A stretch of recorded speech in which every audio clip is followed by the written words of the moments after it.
Bismillahirrahmanirrahim. Assalamualaikum warahmatullahi wabarakatuh.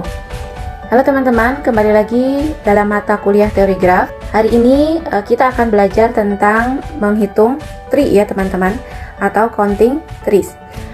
Teman-teman harus mengingat dulu apa itu tree ya. Setelah teman-teman belajar kemarin tentang apa itu tree, maka teman-teman akan dengan mudah mempelajari materi pada pertemuan kali ini. Pokok bahasan yang akan kita bahas pada pertemuan kali ini adalah bagaimana kita menghitung tree berlabel, kemudian bagaimana kita menghitung pohon biner, dan bagaimana kita menghitung salah satu aplikasi tree, yaitu pohon kimia. Baik teman-teman, kita akan masuk ke menghitung tree berlabel. Menghitung tree berlabel ya, ternyata lebih mudah daripada menghitung tree yang tidak berlabel. Pada kasus tree berlabel, peningkatan jumlah vertex ya atau N, dia mengakibatkan meningkatnya jumlah tree yang dapat dibuat ya, dengan sangat cepat, yang dikenal dengan combinatorial explosion.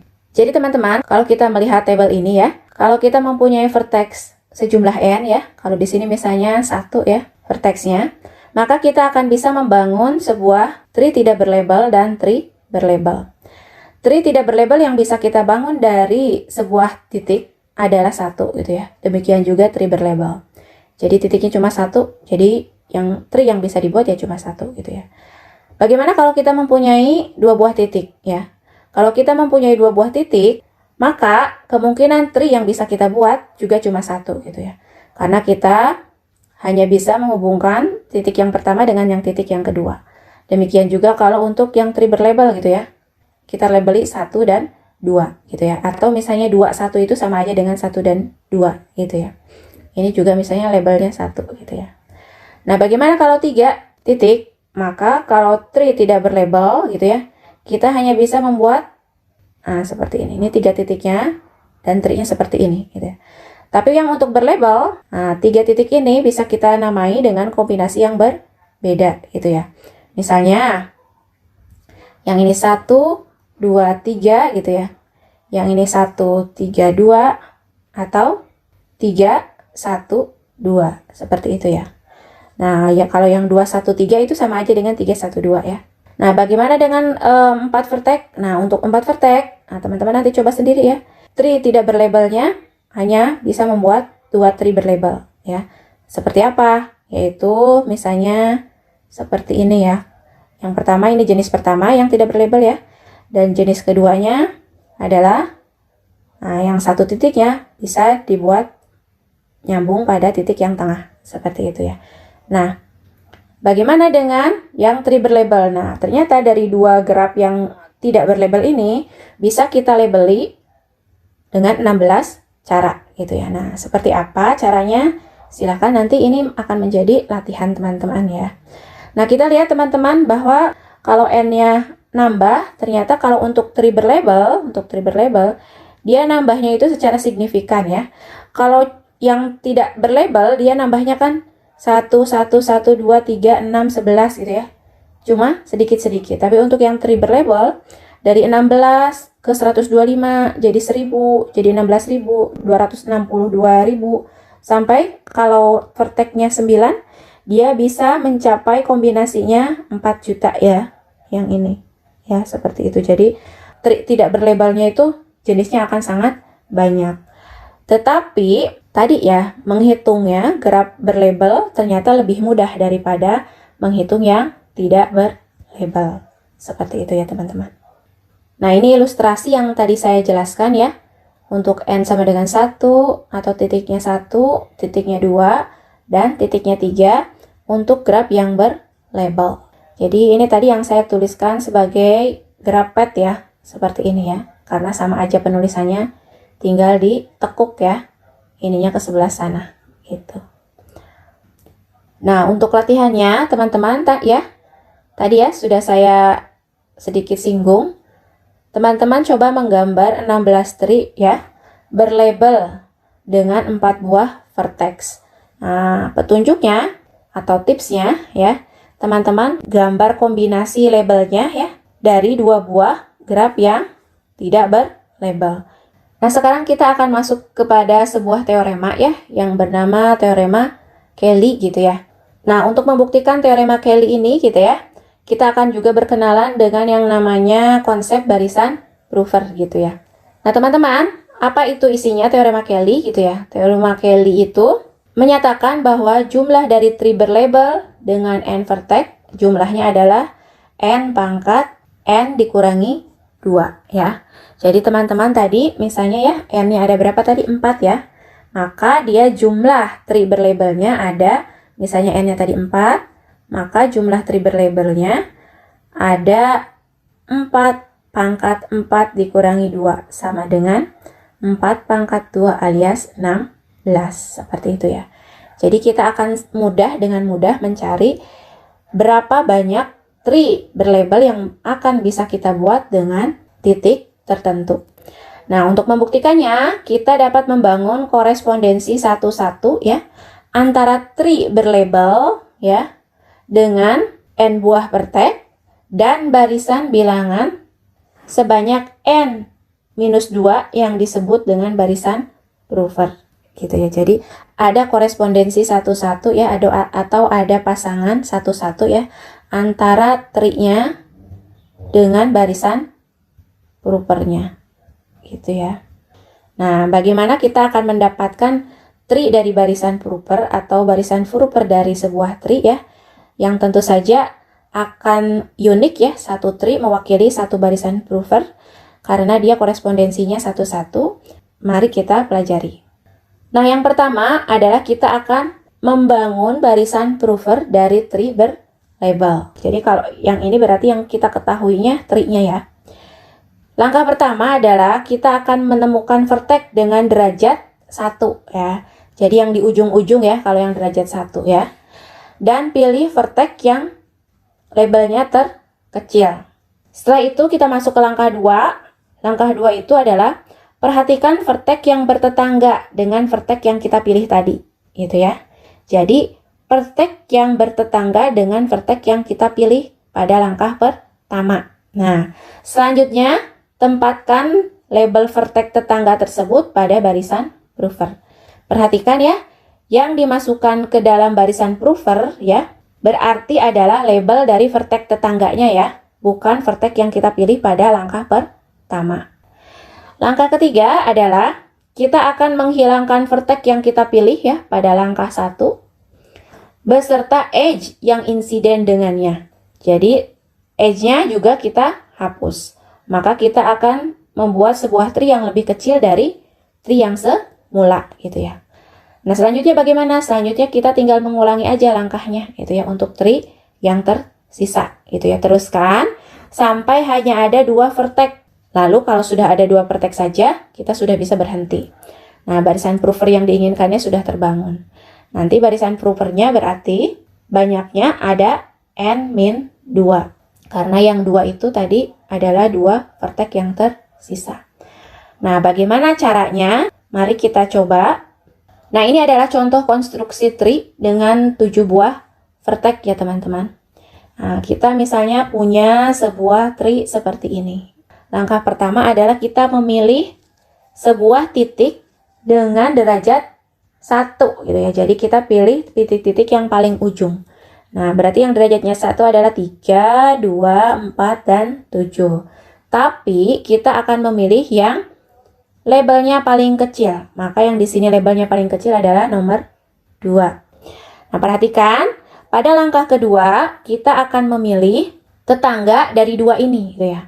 Tetangga dari 2 adalah 6 ya teman-teman. Ya, ini tetangganya nih. Berarti kita katanya akan memasukkan label 6 ini ke dalam barisan prover. Nah, berarti barisan pertama yang kita buat adalah 6. Berarti kita mempunyai barisan prover 6.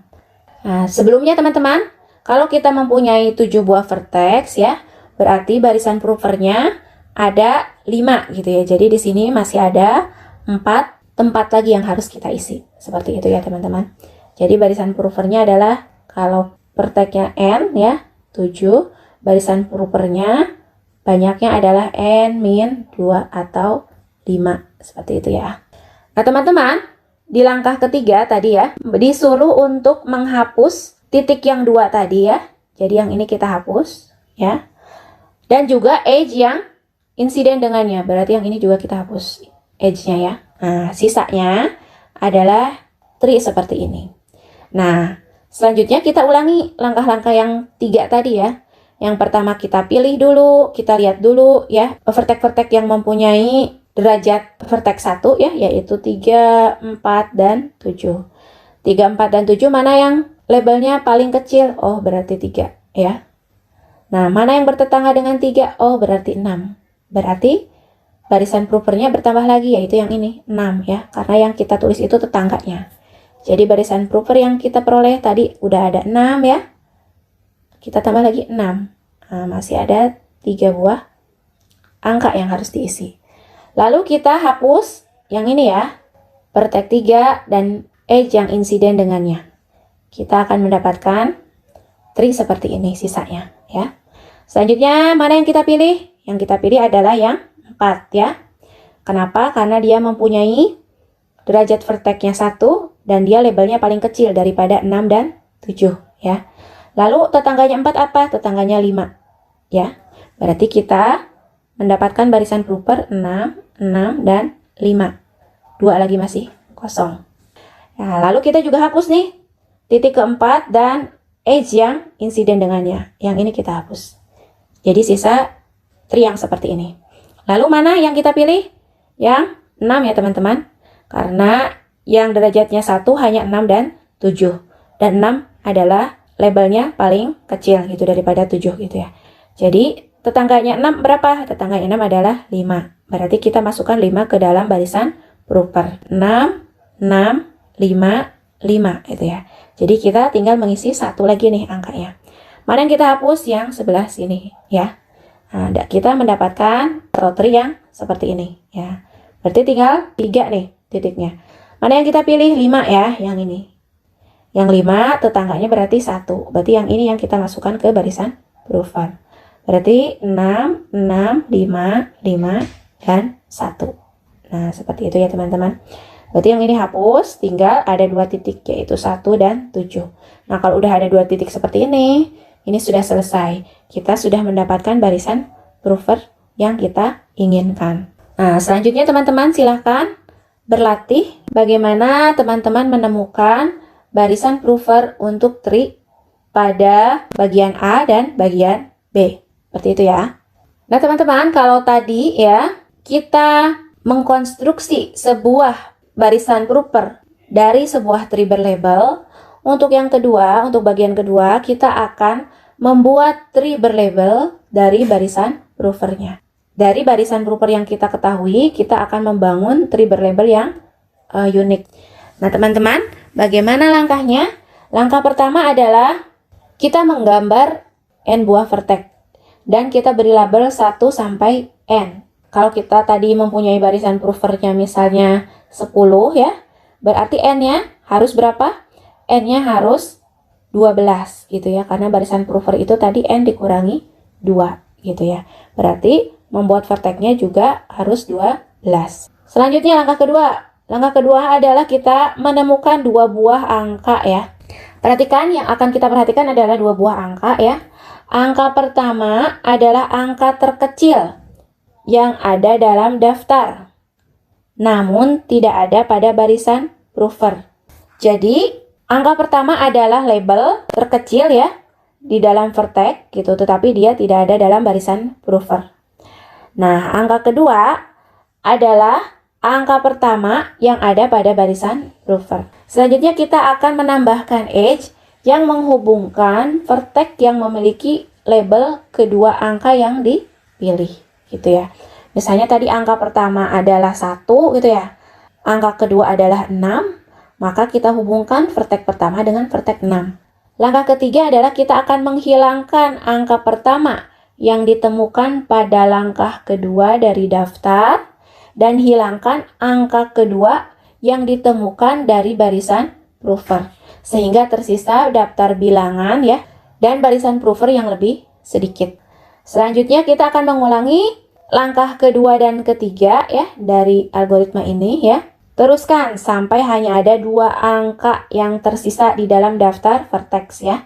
Kemudian hubungkan kedua vertex dengan label angka pada daftar tersebut dan berhentilah. Tree berlabel yang diinginkan telah terbangun. Nah, baik teman-teman, kita akan melihat contohnya ya, bagaimana kita membangun sebuah tree dari barisan prover yang diberikan.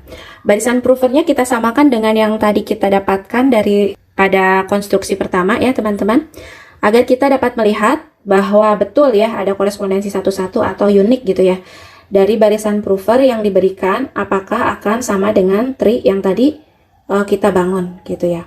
Nah teman-teman, kita lihat kalau barisan provernya ada 5 buah gitu ya, di sini ada 5, maka n-nya vertexnya berarti ada 7 gitu ya, sehingga kita akan membuat itu 7 buah titik gitu ya.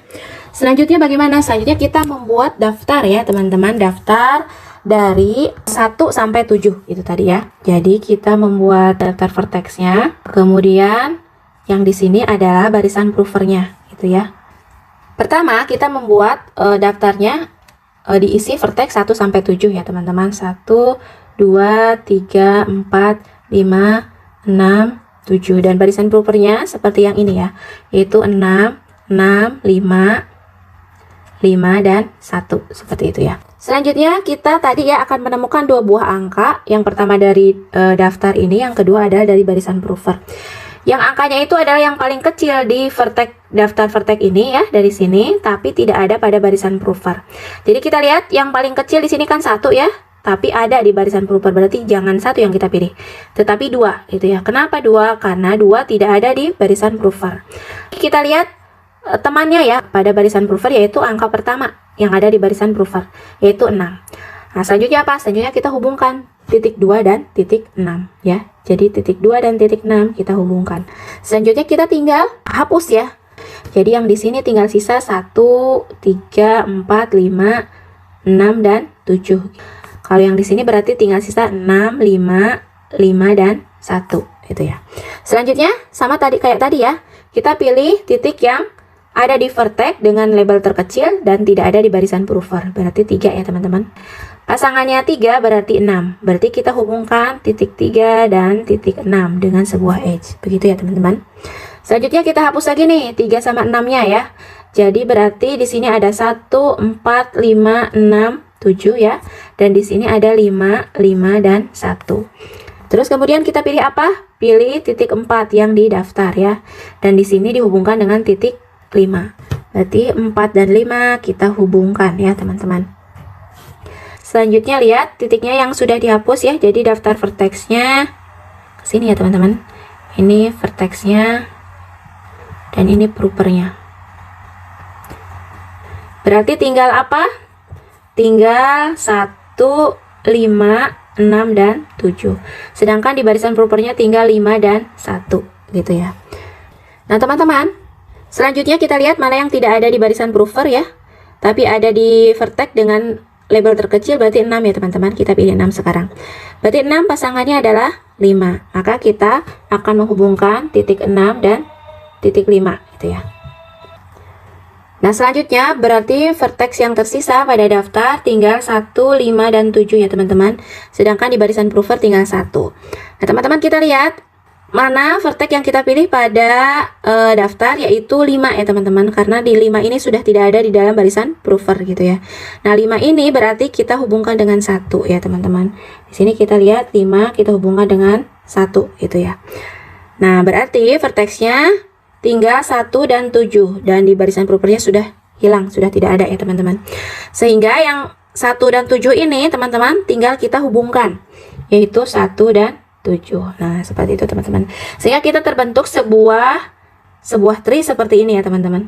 Nah kalau kita lihat, kalau kita urai tree ini ya, kalau kita gambar ulang, dia sama dengan tree pertama ya, yang kita buat barisan provernya gitu ya. Jadi yang ini isomorfis dengan yang ini gitu ya.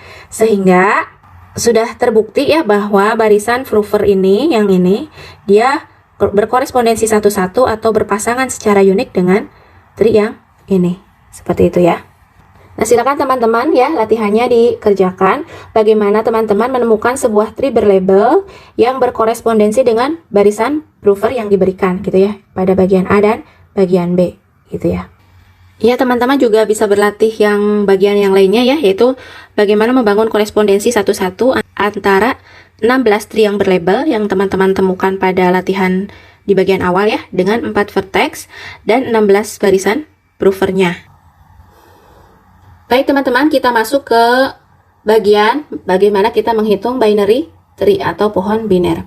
Dalam menghitung pohon biner ini gitu ya, ada sebuah keistimewaan gitu, dimana kita lihat dulu definisinya ya, bahwa pohon biner adalah pohon berakar ya, dimana jumlah edge yang turun dari vertexnya paling banyak 2 ya, karena tadi biner ya, dan cabang bagian kiri dan cabang bagian kanan ditetapkan sebagai cabang yang berbeda ya. Ini kuncinya ya teman-teman. Nah teman-teman, ketika kita mempunyai jumlah titik atau n sama dengan 1 ya, pada tree biasa gitu ya, kita akan mendapatkan satu buah tree gitu ya. Demikian juga dengan di binary tree, kita bisa buat satu tree gitu ya. Bagaimana kalau n-nya 2? Kalau n-nya 2 gitu ya, pada tree biasa kita juga hanya bisa membuat atau membangun satu buah tree. Jadi hanya begini aja. Nah, kalau di dalam binary tree gitu ya, dia dibedakan karena yang satu dia akan menjadi root gitu ya, dan yang satu dia adalah cabang ke sebelah kiri. Yang kedua gitu ya, dia yang satu jadi akar dan yang satunya menjadi cabang ke kanan. Jadi cabang ke kiri dengan cabang yang ke kanan itu dihitung berbeda gitu ya. Kalau ini kan sama saja nih, mau ke kiri, mau ke kanan, ke atas, ke bawah, sama aja kalau di dalam tree biasa gitu ya. Tetapi kalau di dalam binary tree itu ya, itu dihitung berbeda. Bagaimana dengan n-nya 3? Nah, untuk yang 3 vertex ya, kita tadi hanya bisa membuat 3 buah tree. Nah, bagaimana dengan binary tree? Di binary tree itu kita lihat ya, satu menjadi akar gitu ya, kemudian dua-duanya ke sebelah kiri misalnya ya, yang ini, terus dua-duanya ke sebelah kanan ya, yang ini, terus yang satu ke kiri, yang satu ke kanan, yang ini ya, terus yang satu ke kiri lalu mempunyai cabang ke kanan, atau yang satu ke kanan dan mempunyai cabang ke kiri gitu ya. Jadi ada berapa kombinasi di sini? 1, 2, 3, 4, 5 kombinasi untuk binary tree. Seperti itu ya teman-teman. Nah teman-teman coba berlatih bagaimana kita bisa membuat binary tree ya dengan 4 buah vertex kayak gitu ya.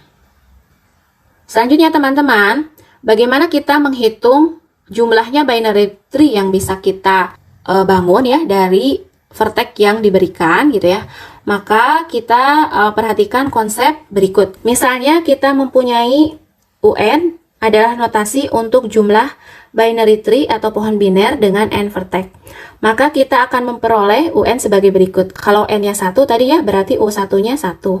Kalau 2 berarti U2-nya 2 tadi ya. Kalau 3 tadi pohon yang terbentuk ya, pohon biner yang terbentuk 5. Jadi U3-nya 5. Nah, ternyata kalau U-nya 4 tadi ya, yang ada di latihan, dia terbentuknya 14 gitu ya, 14 pohon biner. Nah, untuk menemukan UN secara umum gitu ya, kita membedakan binary tree sebagai berikut ya. Pertama, tree yang memiliki cabang dari root ke sebelah kiri ya. Yang kedua, tree yang memiliki cabang dari root yang ke sebelah kanan. Dan yang ketiga adalah tree yang memiliki cabang ke sebelah kiri dan ke sebelah kanan. Nah, selanjutnya teman-teman, kita akan misalkan ya, bahwa AN adalah jumlah binary tree untuk root edge-nya yang ke kiri gitu ya, dan BN itu untuk root edge-nya yang ke kanan gitu ya, dan CN adalah binary tree yang memiliki keduanya gitu ya, ke kiri dan ke kanan tadi gitu ya. Maka untuk binary tree dengan vertex 1 kita akan mendapatkan A1-nya 0, B1-nya 0, C1-nya 0, dan U1-nya 1 gitu ya, karena dia jumlah tree yang dibangunnya cuma 1 gitu ya. Kemudian untuk binary tree dengan n sama dengan 2 atau 2 vertex ya, maka A1-nya 1 gitu ya, B2-nya 1, C2-nya 0, dan U2-nya 2. Jadi dia kan tadi ya kalau 2 ke sini gitu ya, sama ke sini. Itu ya teman-teman. Untuk yang ke kiri ke kanan, yang C dia nggak punya gitu ya, karena cuma 2 sih titiknya, yang satu jadi root, yang satu jadi anaknya ke bawah gitu ya. Yang selanjutnya adalah dengan 3 vertex ya. Dengan 3 vertex berarti yang ke kiri ada 2 gitu ya, yang ke kanan ada 2 gitu ya, dan yang mempunyai edge ke kiri dan ke kanan ada 1. Nah, kemudian untuk binary tree yang dengan 4 buah vertex ya, yang teman-teman tadi buat latihan, itu kalau teman-teman perhatikan, A-nya yang ke kirinya 5, yang ke kanannya 5, dan yang punya dua-duanya itu 4, sehingga jumlahnya itu adalah 14 ya. Sehingga kalau kita memperhatikan dari keseluruhan pola yang kita dapatkan gitu ya, untuk N lebih besar sama dengan 2, kita akan mendapatkan pola bahwa jumlah keseluruhan tree-nya adalah A ditambah B ditambah C.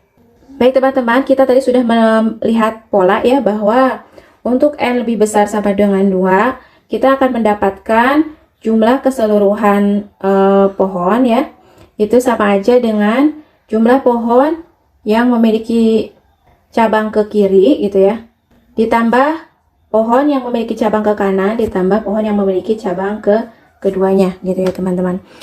Kita akan memperhatikan konsep selanjutnya ya, dimana ketika kita mempunyai suatu pohon biner ya dengan n vertex dan mempunyai sebuah root gitu ya, misalnya yang ini kita perhatikan ya.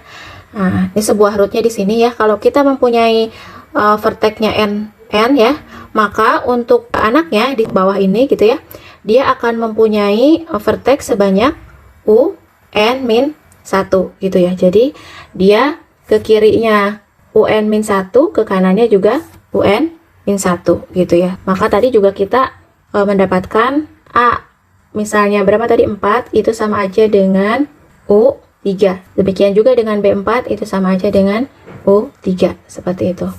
Nah teman-teman, kita lihat ya, kalau kita memiliki cabang ke kiri dan ke kanan gitu ya, misalnya kita mempunyai root di sini ya, maka kita akan mempunyai 2 buah cabang ya, dimana misalnya saya namakan di sini P ya, dan di sini Q ya. Maka di sini adalah yang ke bawahnya adalah sebuah binary tree atau pohon biner dengan K vertex berakar di P ya. Dan untuk yang Q di sini adalah binary tree dengan n-1 min K vertex berakar di Q.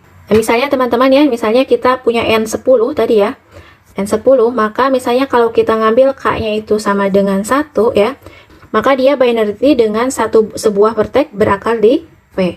Dan di sini Q-nya binary tree dengan n-1 min K vertex, berarti n dikurangi 1 dikurangi 1 sama dengan 8 gitu ya teman-teman. Nah, sehingga kan vertexnya di sini ada 8, di sini ada 1, dan di rootnya ada 1. Begitu ya teman-teman.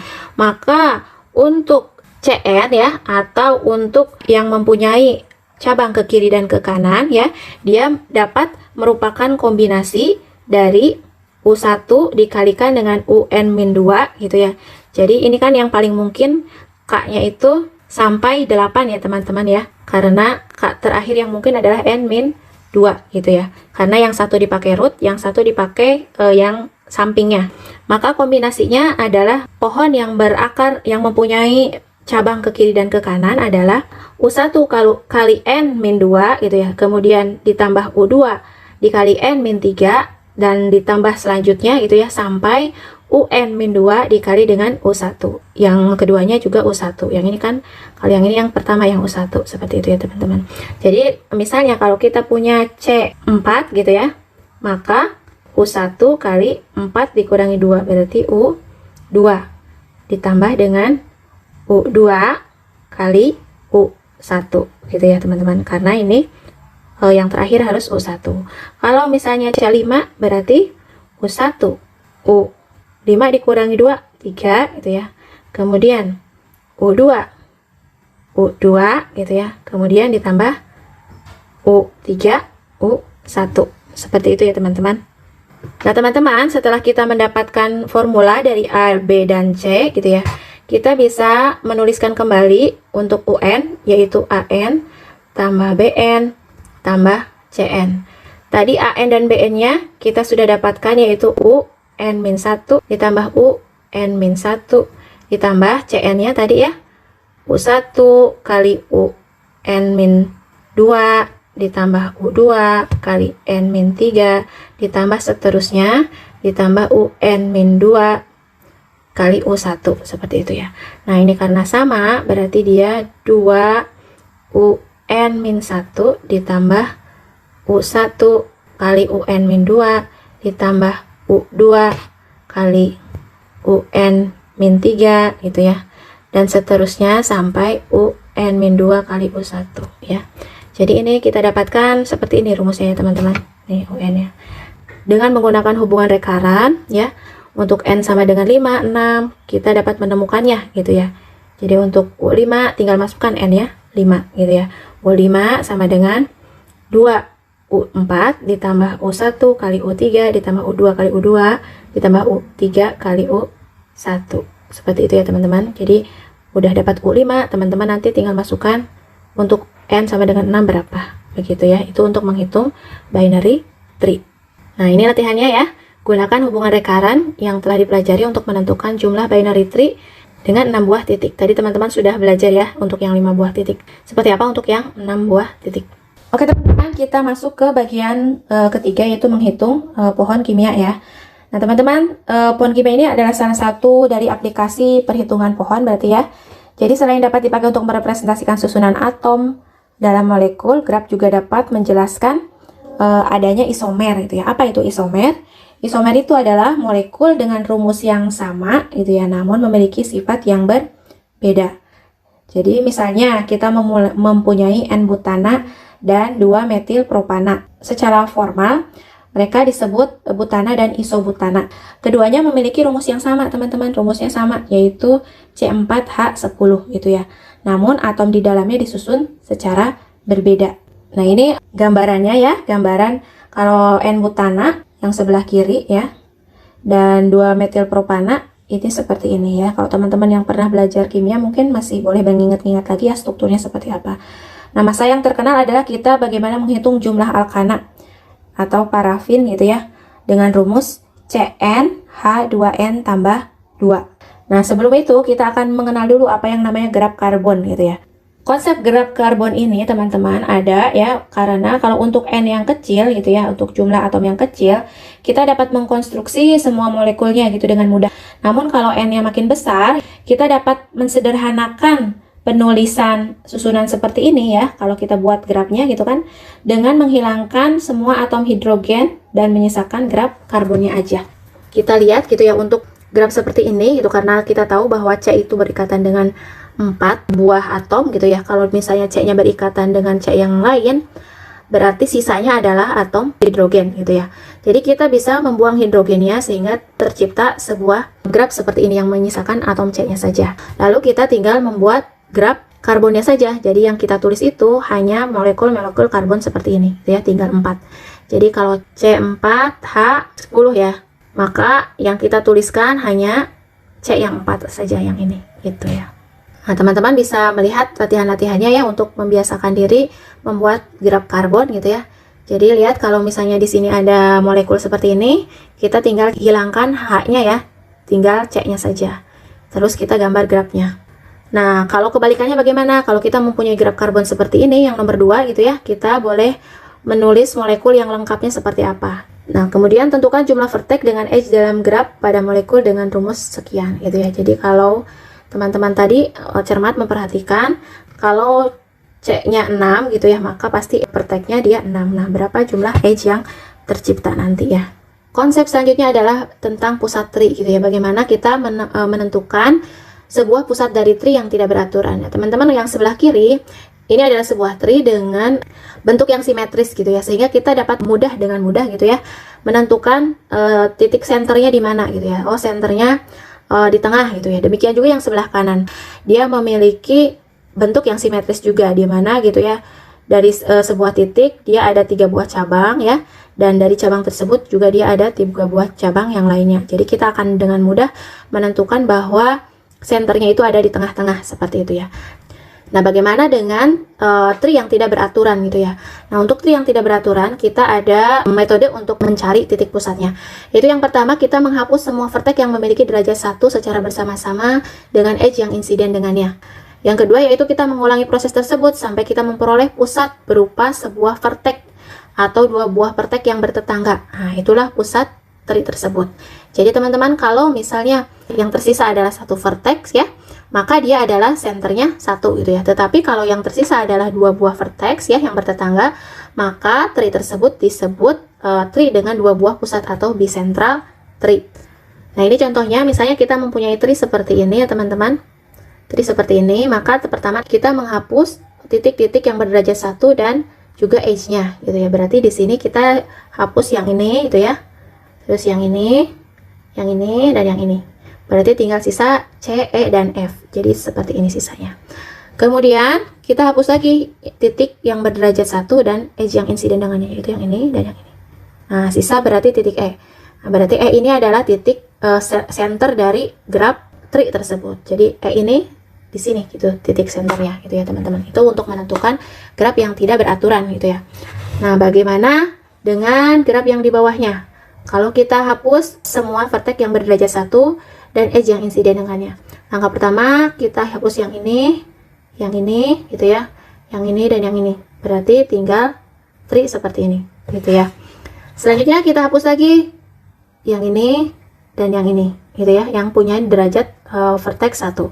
Berarti sisa CD. Nah teman-teman, kalau sisa 2 begini tadi yang kita sebut dengan ini pusatnya ya, pusatnya berarti di sini. Nah berarti ini adalah graf yang kita sebut atau tree yang kita sebut dengan tree yang memiliki 2 pusat gitu ya, atau bicenter. Oke teman-teman, selanjutnya terdapat pendekatan Kelly ya terhadap masalah menemukan jumlah alkana dengan memperhatikan setiap molekul seperti sebuah tree gitu ya. Kemudian pendekatannya tadi ya melibatkan gitu ya konsep center dan bicenter dari graf karbon yang tercipta. Sehingga Kelly mendapatkan jumlah alkana gitu ya seperti ini. Kalau N-nya 1, dia jumlah alkananya 1 gitu ya. Sampai selanjutnya kalau jumlah vertexnya 15, maka alkana yang tercipta adalah 4347. Seperti itu ya teman-teman. Mungkin itu saja ya teman-teman untuk pertemuan kali ini gitu ya. Semoga setelah mempelajari konsep ini teman-teman ada gambaran bagaimana menghitung jumlah tree. Itu saja mungkin ya dari saya untuk pertemuan kali ini. Mudah-mudahan teman-teman bisa mencernanya. Saya tutup. Assalamualaikum warahmatullahi wabarakatuh.